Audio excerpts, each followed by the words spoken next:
Hey guys, it's Angus, and today I'm going to give you a review of the Skullcandy 50/50 headphones. So before we just get to the review, I'm going to do the unboxing of it as well. So this is quite a low budget headphones, and they do come with fairly nice packaging, and I've gone for the white edition. Now what's also on the back of the packaging is of course just the headphones, and some nice pictures as well, and just some cool graphics as well. And once we open up, we'll be presented with quite a lot of plastic, and there we'll have the headphones and also some other accessories as well, like a case.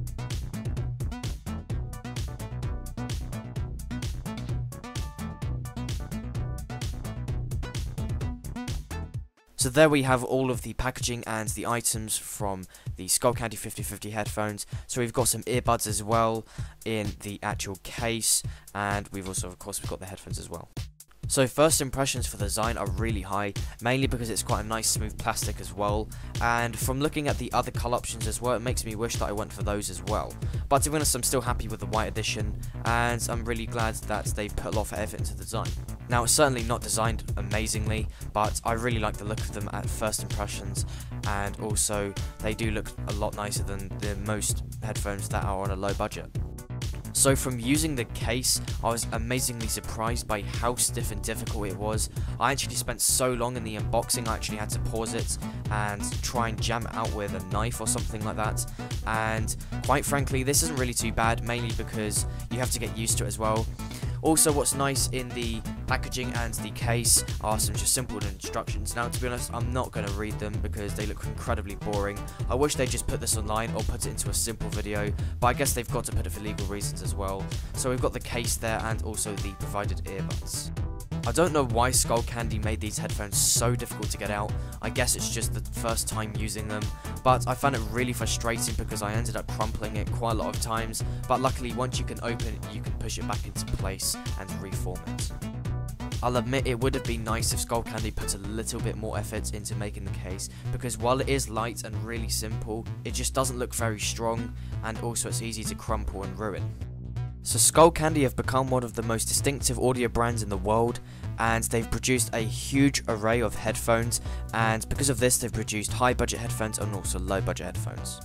In this case, the 50/50 headphones are low budget headphones at around £20 currently on Amazon.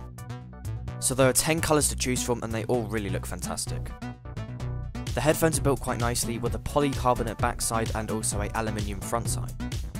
I think the design is nice and smooth, but it's not great. It's just a simple smooth plastic design with a great range of colours. What's also quite nice is that the 50/50s come with a built-in mic and volume rocker.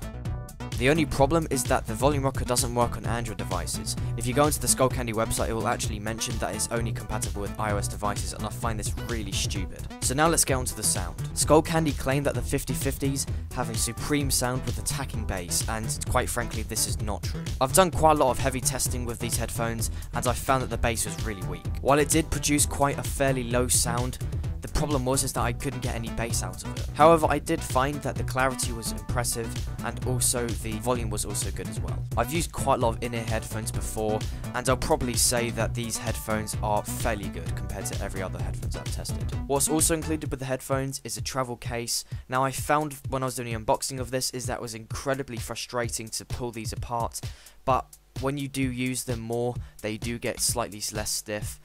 And I found that they are quite nice because they're incredibly light, and also it's quite a simple case as well. They also came with extra earbuds as well, which I found really important because I found the earbuds on these headphones for the standard default ones were too big for me. At just 16 grams, these headphones are going to be really great for travel as well, but they're not going to be very good for jogging or any exercise because they do fall out very easily. But for £20, I'd probably choose the Beatron DC950 headphones over these ones, mainly because of the sound quality and also because of the design, but generally the design isn't really important at all. I also found that the Beatron headphones had a much more impressive bass and were much better at lows. So here is just an example of the headphones not really working. So while it does work for some YouTube videos, pausing and playing the video will work if you press the middle button, but if you try using the volume rocker they just won't work. Now there may be some people that might be able to get this working on other Android devices, but I couldn't get mine to work on my Motorola G, and I found this really frustrating because I found that the volume rocker was a really nice feature, but I couldn't even use them. If iOS have prioritized the volume rocker for this, I think this is really bad, mainly because there's so much more Android devices out there than iOS, and a lot of people are going to be frustrated if they use these headphones. And of course it sort of defeats the point of having them in the first place.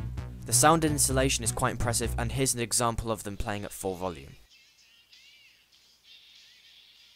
So as you can tell, the sound installation is fairly impressive even when it's playing at full volume. But generally, I usually find that in-ear headphones have much better sound installation than over-ear headphones. So overall, I think that the Skullcandy 50/50 headphones are a fairly good pick.